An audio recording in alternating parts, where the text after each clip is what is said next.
This meeting is now being recorded. Okay. Can you hear me now? All right. So this, again, sorry for that. This is Monica Harrington, and I have Wayla Murrow helping out today for the Go4IT Community of Practice call for cohorts 2 and 3.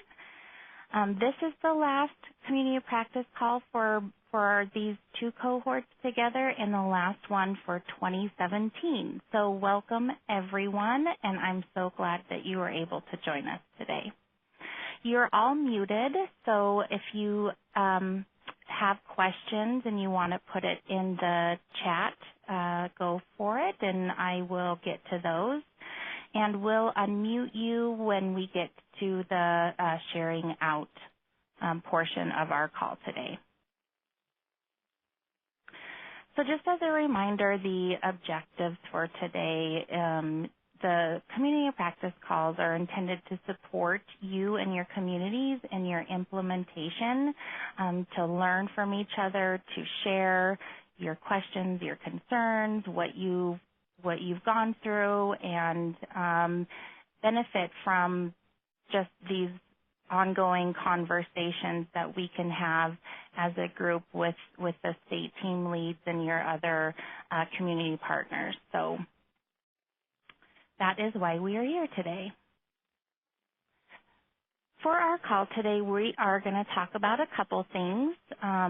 First of all, the Program Initiatives Unit has been doing some observations, so we'll talk about that and what we've kind of seen or heard from the communities that we visited already regarding the family assessment and global outcomes process. And then we'll also have a time for you communities that are joining us today to be able to share your thoughts and what you're doing in your community or ask questions if you need to. So, as I mentioned, the Program Initiatives Unit, or the PIU, which we are called, has hit the road again. We have had the opportunity to visit a couple communities and observe their new Go4IT process. So thank you very much for those of you that have welcomed us into those meetings and allowed us to observe that information. These are not monitoring visits. Just want to reiterate that there's no plans of correction, or there's nothing associated with that. We really just want to see how this is working for you and your communities, so that we can address where some potential targeted technical assistance may need to be, or kind of think about the process as a whole. So that is really our intent behind these observations, and we will continue to observe other communities into the next year as time and other things allow us to do that.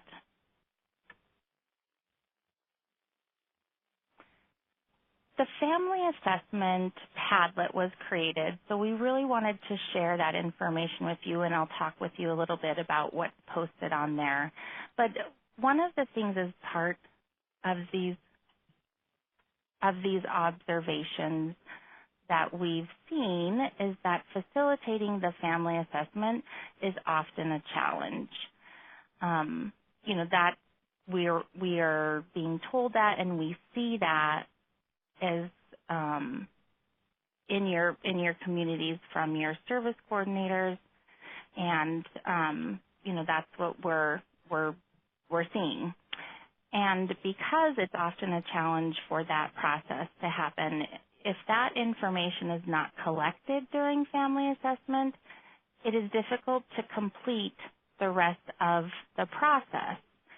So that is also why that family assessment Padlet was created, and as you can see, the link is there for you on the screen, and I will make sure to send that out also when we do the follow-up email that comes after these calls. I'll include that in there also. But on the family assessment Padlet, there's some resources that you can use to review as part of your own training in your communities, or as part of, like, as a refresher for your service coordinators or leads. There's PowerPoint slides and demonstration videos on one with a focus on using the SAFER, and the other that has a focus on using the facets. So even though those two things are called out because of the protocol or the tool that's used, just remember that the basics of family assessment are the same. It's just the tools that are a little bit different. So there's handouts that are used that when we do the training on facilitating family assessment. The case studies are on there, but there's also something called the family assessment checklist, which I want to talk about next.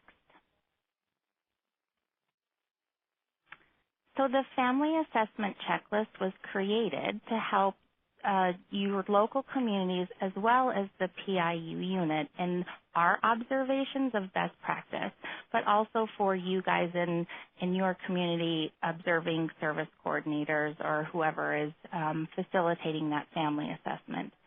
As I mentioned, it's available on the Padlet, and we really would encourage you to use this tool for your in-house training and support of your staff. Monty, this is Lanita. Hi, Lanita. Hi. If we can get feedback if you try out this tool and there are pieces on it that you feel are missing or don't make sense and need adjustment, we really want to make this something that is useful for you in whatever way you need it. So please give us that feedback, and we can make adjustments because it's our document to change. Yep, for sure.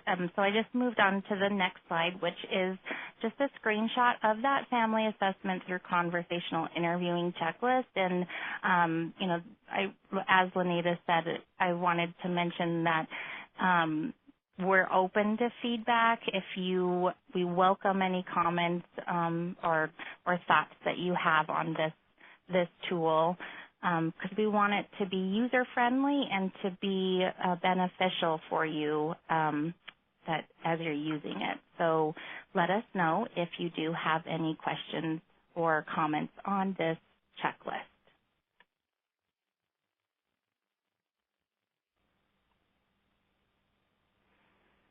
So one of the other things that was observed in the observations that we've done so far is that the concerns and priorities are still being written that reflect more so of the evaluation information, not necessarily being pulled directly from that family assessment and are in the words of the family.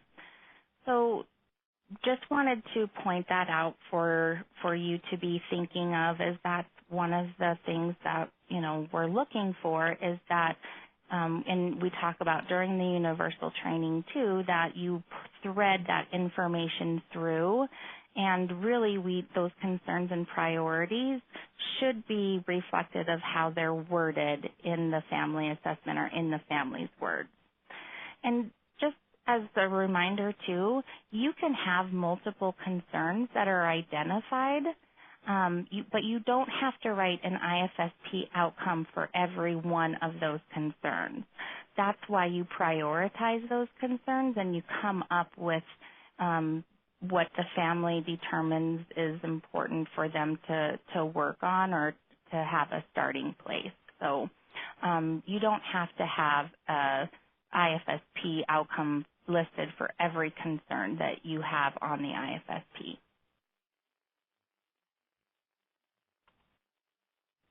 Okay, I'm going to turn it over to Wayla, and she's going to talk to you about global outcomes. Hi, everybody. So regarding global outcomes during the observations that we've seen, we noticed that many times summarizing the strengths and needs on the global outcomes page gets skipped, and it's really sometimes moving straight into the ratings and just discussing the rating with the parent. We have seen people using the decision tree, and that's been really great, and we've really noticed some nice things happening there. But it really is important to summarize those strengths and needs so that the parent understands why we're coming up with those ratings. If we just go straight to the ratings and we don't show them or talk to them about this, what our strengths and what our needs in relationship to their children's age level, then they're not going to know why we've come up with that rating. And there should always be needs listed. Even if the child has all age expected skills, there are still next steps that can be noted there. You want to go ahead and flip on it? Thank you. So we're also still seeing isolated skills in this summary. When we do see the strengths and needs, that we're seeing those things listed as just skills and not necessarily what we have heard already in the family assessment. So by this point in the process, it really should be thinking about how that child is functioning and what that specific strength and that specific need is for that child. You can use your GO4IT Universal Training Padlet, and you can review Roscoe's IFSP for some a refresher or information about how to gather information on the Global Outcomes page. But one thing, the way that I like to think about it is that it's still, the strengths and needs are still the documentation for how you came up with the rating. And so if the child has many age expected skills, if that ends up being your rating, you want to say in the strengths, what are some of the age expected skills that that child is demonstrating? And then in the needs, you might list some of the skills that are not yet at age expected level. And so it doesn't have to be extremely long, but you should be using specific examples from that child's family assessment and what you heard. And this is where the provider can really be of help if they are asking additional questions. If they're using the Miser-COS or the Larimer County Age Anchoring Tool, they can ask additional questions to get to if those skills are age expected or not. Wayla, can we also note that we're still seeing in the strengths and needs area that there's new information being added there that isn't reflected anywhere else in the IFSP, and that stands out to us as a concern because it really shouldn't include brand new information. Yes, thank you, Lenita. And I think some of that is reflective of in our observation, like we said, the strengths and needs are kind of being skipped during the actual meeting. And so when those get put in later on, it's just reflecting back to some of the skills that are noted that the child has or doesn't have, maybe from the Larimer County Age Anchoring Tool or the Miser-COS, but not necessarily within the actual routine of the child and what we heard. So we want to make sure that we're putting information about what we actually heard, and that should already be in the family assessment. We're just now thinking about it in terms of those three global outcomes. So thank you for that, Juanita. And so part of that is the timing. So it's not that if somebody's following along and doing the Miser-COS or they hear something within the family assessment that they want more information about, certainly the provider should be asking and thinking about follow-up questions, and that's when they'd be gathering it, and so it would be reflected in the family assessment and carried over to the global outcomes page. So that's how we'd see it. It's not that the provider should just sit on their hands. They can ask questions, but it just feels like it's being added after the fact. Yes, thank you. Thanks, Juanita. And so we are going to give All you guests have been unmuted. opportunity to share your experiences, or so you can think about these. Think about something that you might be surprised about with your process happening, something that you found out or realized, things that you've learned. We'd love to hear from you and your community and how things are going. And so I'm going to just start with, I'm just going to go down the list and ask if somebody is on the call. And if so, if you want to share, that'd be great. Is anybody on from Developmental Pathways?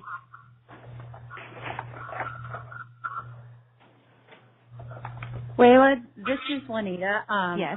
They are not able to join us today, but they did want to share, Michelle Coates wanted to share that their online modules for training on Go4IT are in their final approval process, and they expect to have those soon, and they're moving into the second phase of fully implementing with their next kind of cohort of participants. So they're really excited about that. Awesome. Great. Thank you, Lanita. Great news from Developmental Pathways. And they're, I'm guessing, willing to share their training when they have that? Yes. Great. How about Foothills Gateway from Elise or Laura? Hi, Laura and Etta are on the phone. I don't know, Elise, are you on the phone too? Okay, Elise is not on the phone, but Laura and Etta are here in the office. Hi, Etta. And one thing we talked about is we talked a lot about threading the language, the global outcome language through our processes from referral really all the way through, and that's something that we feel like we haven't spent a lot of time on, and so that is a goal for 2018, that we feel like our process is going pretty smooth up here, but we realize that we probably need to work a little bit more on the language and like really setting parents up from the beginning to understand like what we're doing around the rating and strengths and need conversation. Great. Awesome. Thank you, Laura. Horizons. Anybody here? Lindsay? Yep, I'm on. Hi, Lindsay. We implemented in November, so we've been a month and a half now, almost 2 months, and we're just getting to the point where everyone has completed one Go4IT, so we're kind of going through and sharing our IFSPs with each other and finding out what's difficult, and we're finding that threading through is kind of where we're struggling and really getting that information detailed from the family assessments. So we're just really working with each other as a team on facilitating those family assessments. Great. Thank you, Lindsay. How about Eastern? Vicki or Katrina?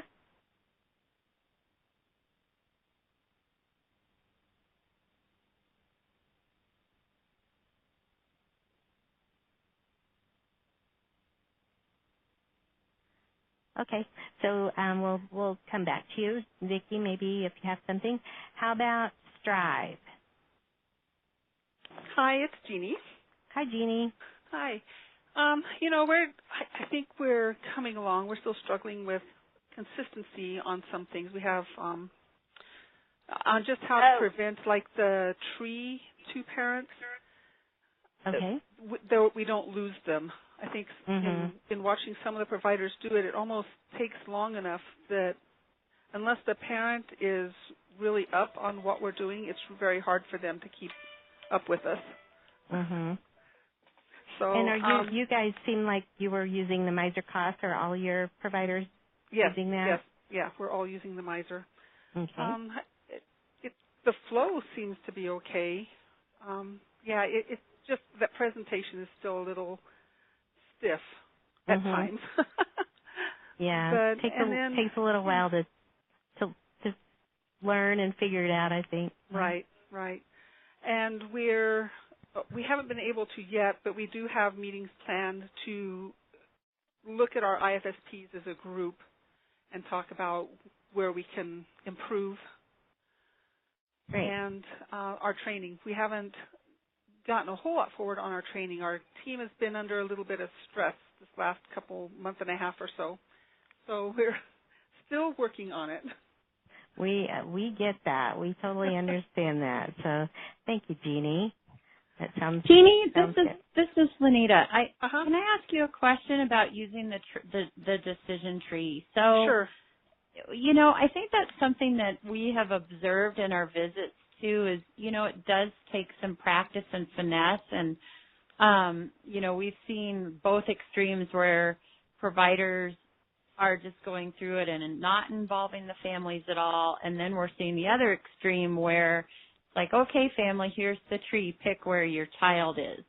And so really, I think going back to what we were talking about earlier about summarizing those strengths and needs and really relating it to the family assessment and where the child is, so that really you've done that summary. And so if you're using the tree for each outcome, so you're talking about, I heard during the family assessment that Maisie is,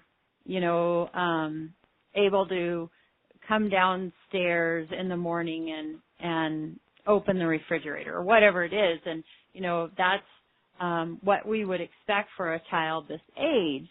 Then you go through, the decision tree for taking action to meet her needs. It's going to make a lot more sense to the family if it's directly from that summary. So I think really supporting your providers in that. Because they're going through the miser and then pulling that information and showing the misers, what we're doing to the family, and then showing them how it kind of flows through the chart according to what their child's strengths or needs are. It's just, I think sometimes we get a little too detailed in it maybe, and it takes a little longer. But a lot of our meetings are between an hour and a half and 2 hours. So we're getting out a little faster than the 2 hours yet, which is a positive sign. Yeah. That's good. And it may just be that maybe adjusting how much of the miser you share with the family, because again, it's supposed to be a summary and they don't need a blow-by-blow of the miser. Right. That's really for the provider to age anchor. And you pretty much have what you need, and it's just summarizing and gaining an understanding and agreement from the family at that point. Yeah, and we have some of our providers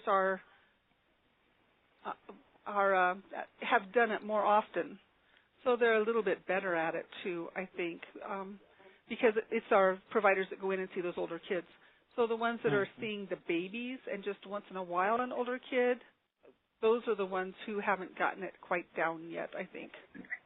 So those are the ones that we struggle a little harder in getting in under 2 hours.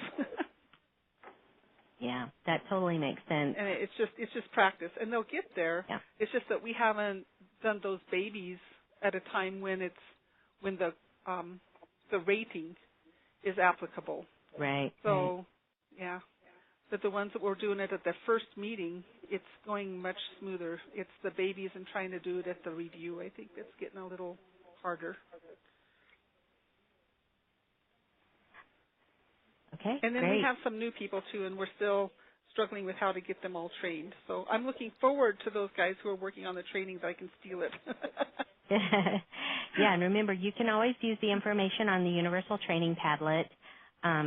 So feel free to use that as well. Okay, thank you, Jeannie. And DDRC. Looks like we have a contingent from DDRC on today. Mickey, Roanna, Alicia. One of you want to talk? Yep. This is Mickey. Can you hear me? Yes. Hi, Mickey. Hi. Yes, we are all here. So we began implementation in November, and we have implemented for children going through their initial IFSPs who are not categorically eligible or who do not have established conditions. So we have some providers and service coordinators who have done more and some who have done less. We're completing observations and are keeping track and trying to observe every single service coordinator and every single provider who's participating in it. and that'll be ongoing. We've just started the observations. We wanted to give them a chance to get their feet wet before we started going out and observing them. And I think for the most part, they're being completed between an hour and a half and 2 hours. Definitely not the majority at an hour and a half. The majority are still at that longer time frame. Some still end up going a little bit over, depending on the complexity of the family. But we've been told that our process is going relatively well from providers who have been part of implementation at other CCBs. So that's positive feedback for us, and we're just continuing to strive to improve, and we'll go from there. Great. Thanks, Nikki. And when you guys are observing, feel free to test out that family assessment checklist, see how that works. Some of that, the information asked on there will help whenever you're starting to complete the quality IFSP and outcomes assessment, if you're looking for those things now. Right. And we've had that in the past. I think it's been modified a little bit, or updated, I guess, a little bit. But we've used that in the past. When we first implemented family assessments, we were using it at that time. And now when we're doing the observations, we're looking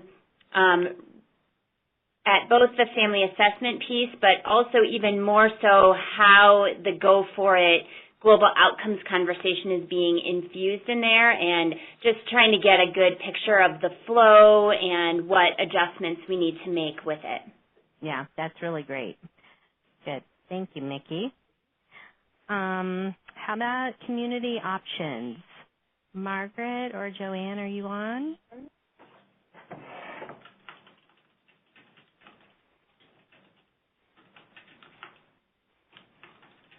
Doesn't look like it, so we'll check back.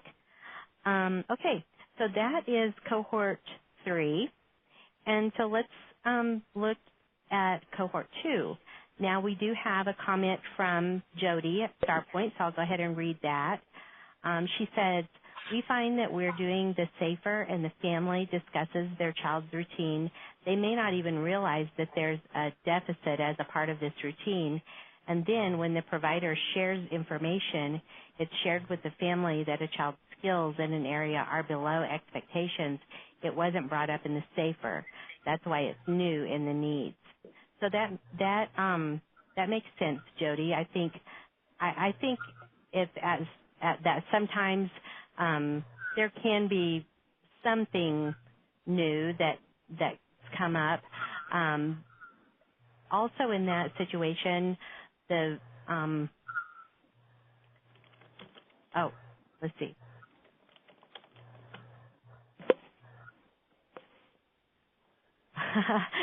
Sorry, Monty's helping me with my mouse here, and said that Jody and Heather are both here on the computer with no microphones. So, and Heather's the Go4IT superstar, and she's retiring. Is that right? So we're sad about that. So we're sad but happy for you, Heather. And we know that you are a superstar. So thank you. So what I was saying though about the need. Yeah, go ahead. So I think kind of going back to Jody's point about when that's happening in the SAFER, I think again this goes back to the timing. And so when those things are coming up and the family is talking about them, again, that's an opportunity for, as those things come up, for the provider to reflect with the family and say things like,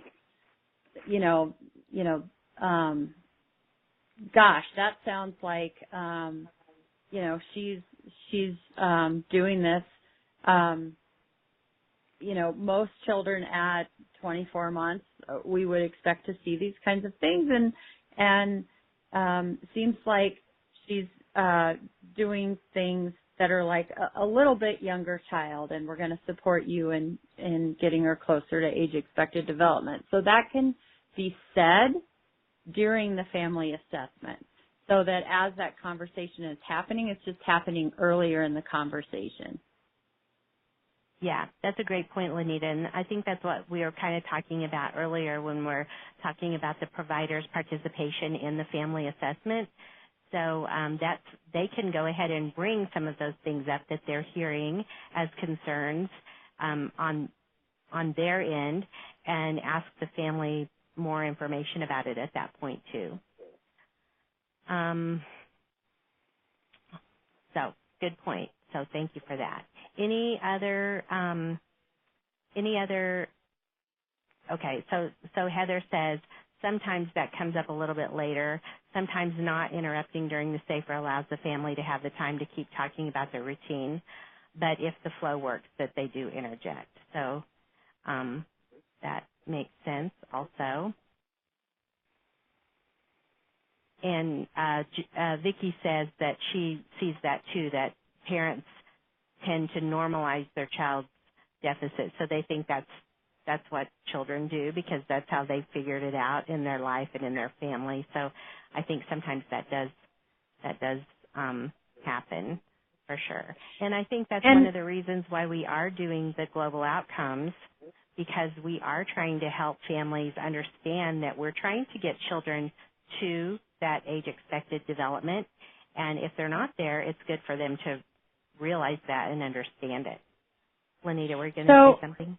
As we move forward with getting better and doing this and everybody is getting fully implemented, if this continues to be an issue that we need to revisit, we might want to think about that in terms of the QIO and how we can address this. Because, you know, if it's an ongoing issue that interrupts the flow of the family assessment and doesn't make sense in terms of timing,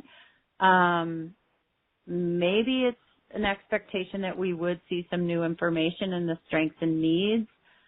I think we need to keep an eye on that and see if, as people get more comfortable, if this naturally resolves itself or not. So we'll need that feedback from you as time goes on. Yes, please. So Vicki, I see you made a comment. Is there anything that you wanted to share regarding your community's implementation of GO4IT or anything? Well, I think one of the challenges we face is just the time that it takes to do it, added to traveling. And, for example, when Yasmin travels from Sterling to Yuma, and she might try to do 2 or 3 families, it's so that she doesn't have to go another day. It just makes it difficult. It's a long day. And trying to get providers to give us that time that we need. Because so many of them, as you know, are, they work for the local school district or something, and just trying to find that time and not being able to do them, to find that time during the day. And this is really mostly just for the northern 6 of our 10 counties, to find the time during the day, but then also they don't have the time after school hours either. They might, be able to do an hour, but 2 hours, so that I think that's the main challenge that, in particular, we're facing in areas where we have to do more travel or we're relying on providers who have other obligations, I guess would be the way to put that. Yeah. Have any of others of you experienced that and found any ways to help with that kind of situation? I got a little distracted. This is Roanna. Can you kind of recap what she said for me? She's talking about how it's difficult to find a provider to attend that entire length of time for the initial IFSP meeting, and especially in the rural areas or because they have 2 jobs, and so they're trying to fit this in their schedule and just having difficulty with that scheduling kind of thing. I mean, Nikki spoke earlier, just, at DDRC that, some of our meetings are going over 2 hours, and ultimately our goal is to get back to an hour and a half, which is where we were before. And I think we've been having discussions around, because previously, let's say before we implemented Go4IT, when we were doing IFSPs and family assessments initials, we kind of had an agreement or discussions with providers that, once you reach a certain point in the meeting, regardless of where you are in the family assessment, you need to be able to end the interview and move on with the rest of the IFSP. Even if the full day has not been interviewed about, if that makes sense. Yeah, because usually because you can get there are times with families, like for instance, we'll hear, when we got in there and right in the middle of the family assessment, the child needed his diaper changed or one of the other children had a tantrum, and then all of a sudden there's this big lull in the middle or something happens. And so I think sometimes it's talking to providers that in the essence of just doing business, we can't have meetings go on and on and on, and that it's actually okay to move out of the family assessment interview even if the entire day has not been done, move on with the process, and at least get some outcomes written, knowing that the providers that are going to be coming in are going to continue that relationship with the family. So I think, and I wonder what the state thinks about that, it's kind of getting people aware that if you're going into a 2.5-hour meeting, that meeting should have been moved along long before then. Yeah, Roanna, that's a really good point. And thinking about where the areas of concern are and what's going on for this child and family, and if you've talked about mealtime and meal times are going fine, you might want to do a quick check-in about lunch and dinner. If it's not a non-issue, you're not going to drag it out. And so that you can really focus in on how to move it through without minimizing the importance of the areas of concern. Yeah.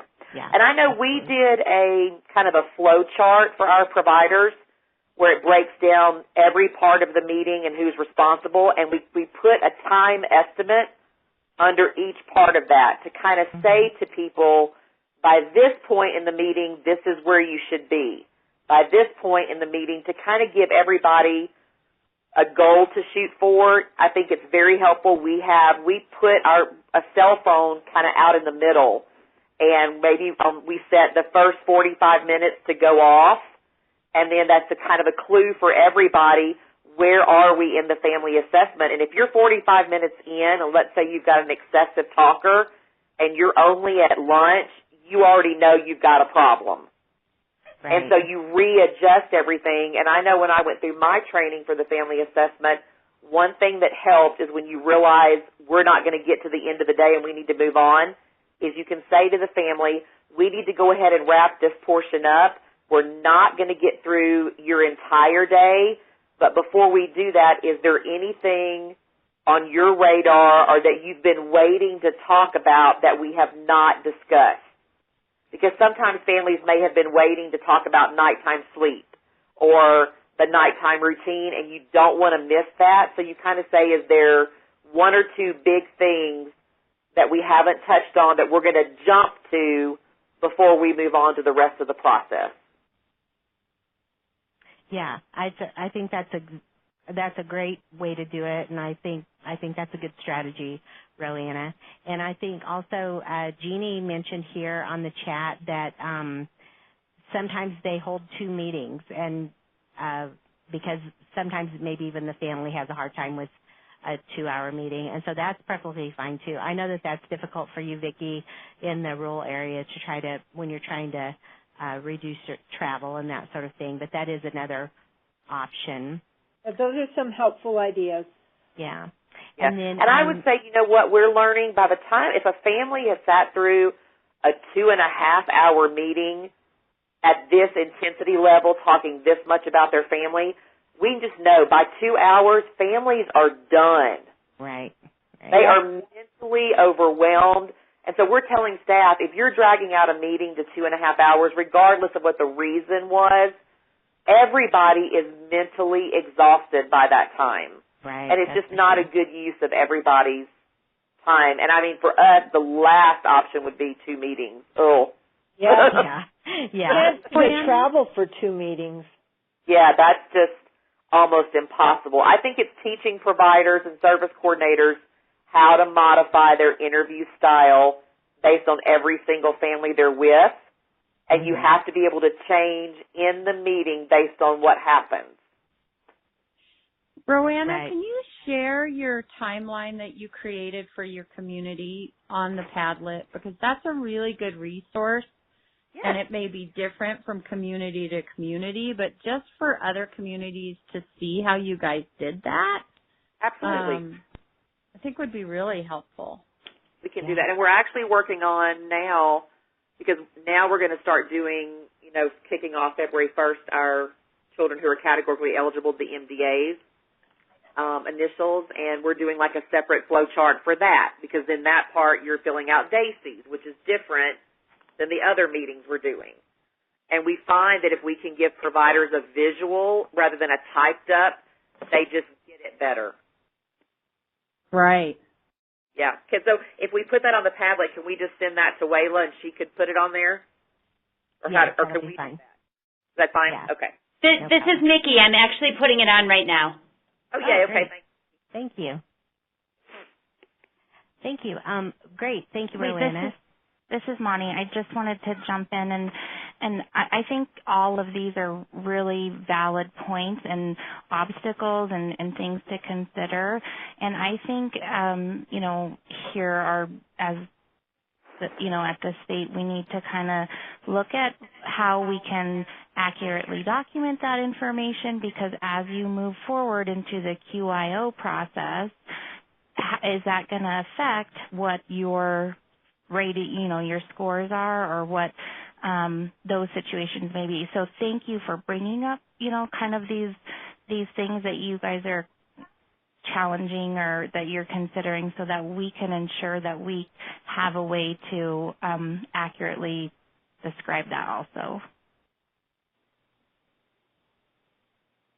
Yeah, I think it's good just to share with everybody, because I think we're all dealing with a lot of the same issues, and it's good to hear different solutions that people are trying. And I think one thing on your slides earlier, you guys were talking about the quality of the family assessment and how important that quality is. And I know for us, what we have found is when you introduce something new, say GO4IT, the providers shift their energy. So they're kind of anxious about the GO4IT part of it, and the service coordinators are nervous about that. So it's almost like we see a drop sometimes in the quality of the family assessment, because everybody's brain is geared up for the GO4IT part of the meeting. If that that makes sense. And I think also what we've learned is it takes a while to learn how to do a really good family assessment. And in our community, we've switched from the provider doing it to the service coordinators doing it, and none of them have really ever done it before. And it takes a long time to learn how to get really good at that. Yes, and I think that is also, why we put together that family assessment Padlet, and really encourage you all to use that information so that you can do ongoing support for your staff, because it does take a while. It's not something that you can have a couple-hour training on and be trained and go out and do. And, it needs to be an ongoing process. You're right. I appreciate the Padlet. Go ahead. For sure. The Padlet's great. Yeah, I that reflects what Jenny said too, because she says she doesn't have a mic. She's with Envision there, but she wanted to let us know that they're doing well, and they've really learned how important the family assessment is in the process. So she noted that as well. Jeannie also said that sometimes this is related to new information coming up in in the strengths and needs section or even the IFSP outcomes that she'll sometimes go back and put it in the SAFER, which it is fine for the, when we're looking at it, but we really want the process to flow naturally with that. But I can see what you're saying with that, Jeannie. And then we had another comment here.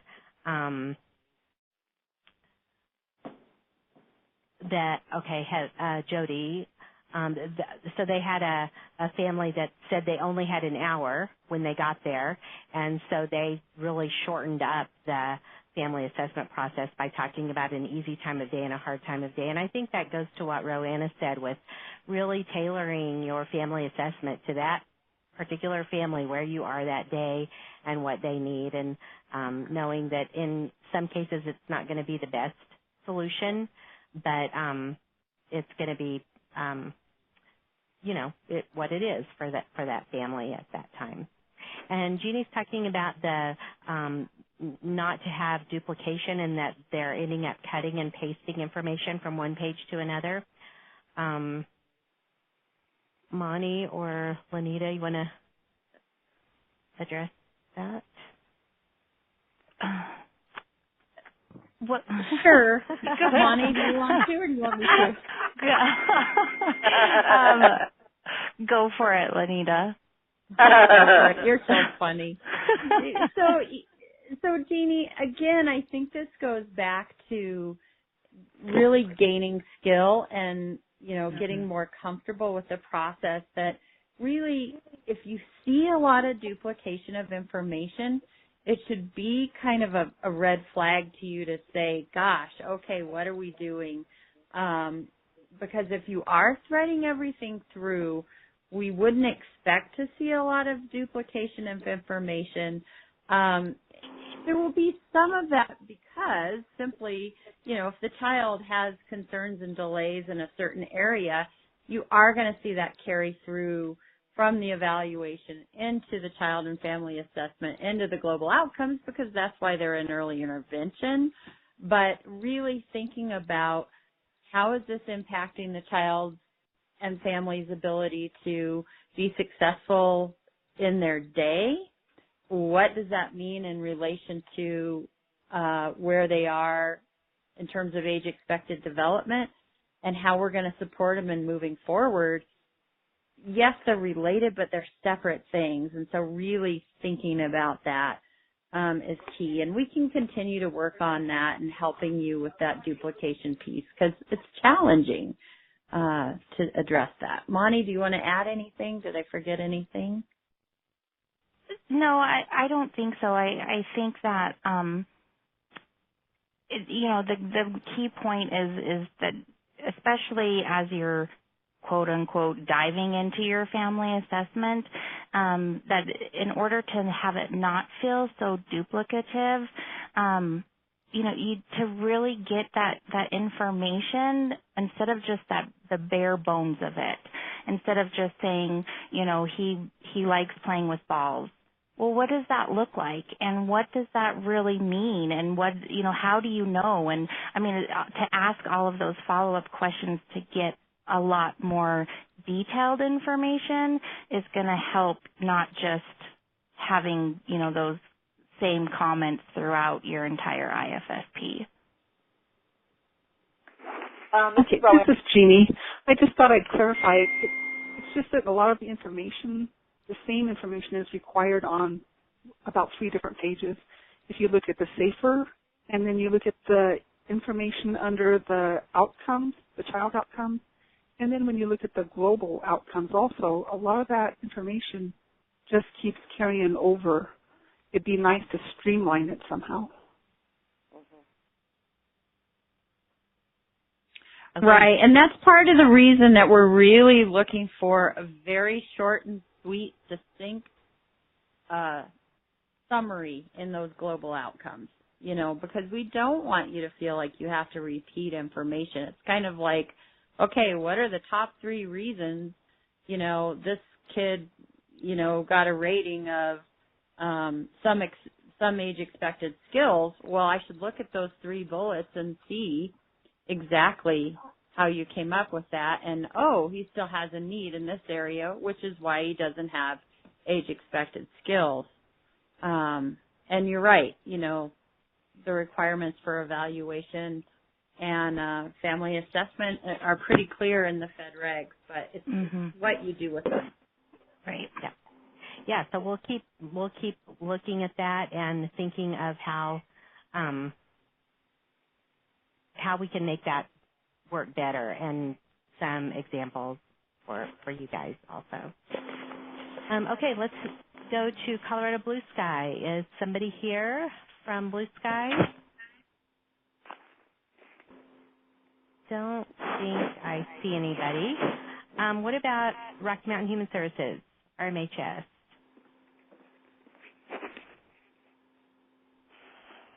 No? Okay. What about Blue Peaks?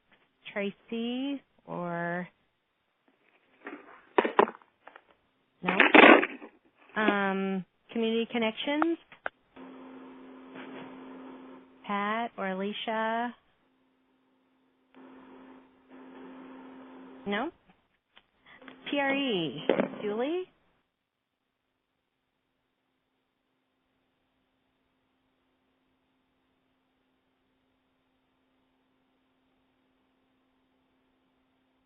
Pretty sure I see Julie on the call. Did you want to share anything, Julie?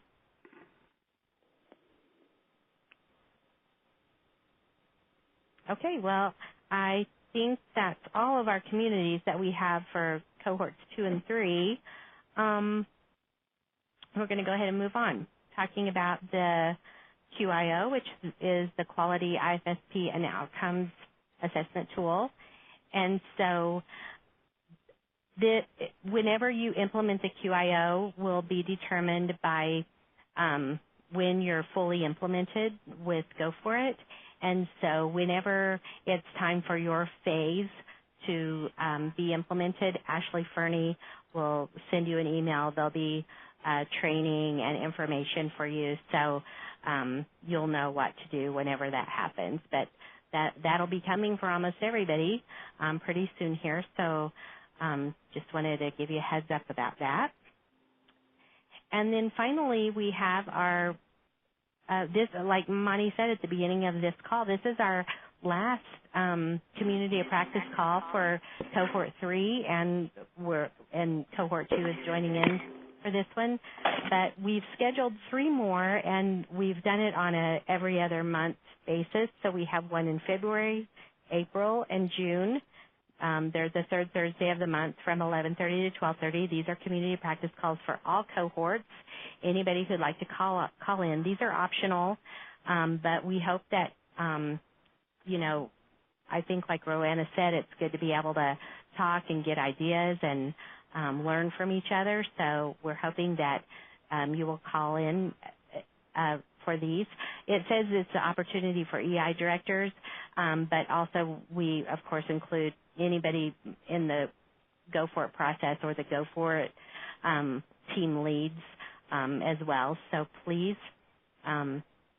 join us for those. We hope you will. And everyone will get a reminder email too, about a week or so prior to these dates. So you can plan on joining us if you're able to.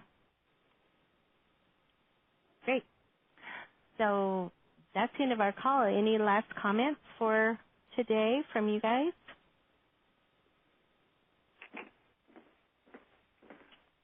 Well, we would just want to say we hope you have a really happy holiday season and Happy New Year. And thank you all so much for your hard work and your dedication to children and families.